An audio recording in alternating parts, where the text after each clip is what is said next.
ನಮಸ್ಕಾರ ಸ್ನೇಹಿತರೆ, ಮಸ್ಕಡ news YouTube ಚಾನಲ್ಗೆ ನಿಮ್ಮೆಲ್ಲರಿಗೆ ಸ್ವಾಗತ. ಸದ್ಯ ಕನ್ನಡ ಕಿರುತೆರೆಯ ನಂಬರ್ 1 ಧಾರಾವಾಹಿಯಾಗಿರುವ ಲಕ್ಷ್ಮೀ ನಿವಾಸ ಧಾರಾವಾಹಿಯಲ್ಲಿ ಸಾಕಷ್ಟು ಕುತೂಹಲ ಹುಟ್ಟಿಸುವಂತಹ ಸಂಚಿಕೆಗಳು ಪ್ರಸಾರವಾಗುತ್ತಲಿವೆ.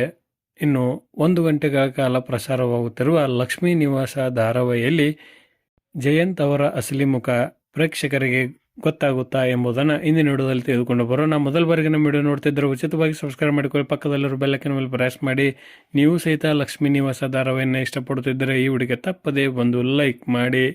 ಲಕ್ಷ್ಮೀ ನಿವಾಸ ಧಾರಾವಾಹಿಯಲ್ಲಿ ಜಯಂತ್ ಅವರ ಪಾತ್ರ ಕನ್ನಡದ ಪ್ರೇಕ್ಷಕರಿಗೆ ಸಾಕಷ್ಟು ಇಷ್ಟವಾಗಿದೆ. ಅವರು ಮಾಡುವಂತಹ ನಟನೆ, ಅವರು ಮಾಡುವಂತಹ ಹಾವಭಾವ ಮತ್ತು ಅವರು ಮಾತನಾಡುವಂತಹ ಶೈಲಿ ಎಲ್ಲ ಪ್ರೇಕ್ಷಕರಿಗೆ ಇಷ್ಟವಾಗಿದೆ. ಇನ್ನು ಜಯಂತ್ ಅವರು ಲಕ್ಷ್ಮೀ ನಿವಾಸ ಧಾರಾವಾಹಿಯಲ್ಲಿ ಪೂರ್ಣ ಪ್ರಮಾಣದ ಕಲಾವಿದರಲ್ಲ, ಅವರು ಅತಿಥಿ ಕಲಾವಿದರಾಗಿರುವ ಕಾರಣಕ್ಕಾಗಿ ಇನ್ನೇನು ಕೆಲವೇ ಸಂಚಿಕೆಗಳಲ್ಲಿ ನಟನೆಯನ್ನು ಮಾಡಿ ಅವರು ಧಾರಾವಾಹಿಯಿಂದ ಹೊರಬರಲಿದ್ದಾರೆ.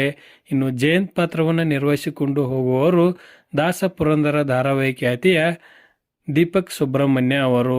ಸದ್ಯ ಲಕ್ಷ್ಮೀ ನಿವಾಸ ಧಾರಾವಾಹಿಯಲ್ಲಿ ಜಯಂತ್ ಮತ್ತು ಜಾಹ್ನವಿ ಅವರ ಮದುವೆಯ ಸಂಚಿಕೆಗಳು ಪ್ರಸಾರವಾಗುತ್ತಿದ್ದು ಸಾಕಷ್ಟು ಕುತೂಹಲವನ್ನು ಪ್ರೇಕ್ಷಕರಿಗೆ ನೀಡುತ್ತಲಿವೆ. ಜಯಂತ್ ಅವರು ಒಳ್ಳೆಯವರ ಕೆಟ್ಟವರ ಅನ್ನುವುದೇ ಈಗ ಪ್ರೇಕ್ಷಕರಿಗೆ ಕಾಡುತ್ತಿರುವ ಪ್ರಶ್ನೆಯಾಗಿದೆ. ಅವರ ನಟನೆಯನ್ನು ನೋಡಿದರೆ, ಅವರು ಒಳ್ಳೆತನವನ್ನು ನೋಡಿದರೆ ಇವರು ಹೀರೋ ಅಲ್ಲ, ವಿಲನ್ ಎಂದೇ ಪ್ರೇಕ್ಷಕರು ಕರೆಯುತ್ತಿದ್ದಾರೆ. ಅದೇ ರೀತಿಯಾಗಿ ಇನ್ನೇನು ಕೆಲವೇ ಸಂಚಿಕೆಗಳಲ್ಲಿ ಜಯಂತ್ ಅವರು ವಿಲನ್ ಎಂದು ಸಾಬೀತಾಗುತ್ತದೆ. ಆಗ ಜಯಂತ್ ಅವರ ಪಾತ್ರ ಅಲ್ಲಿಗೆ ಅಂತ್ಯವನ್ನು ಕಾಣುವುದು ಸಹಜವಾಗುತ್ತದೆ.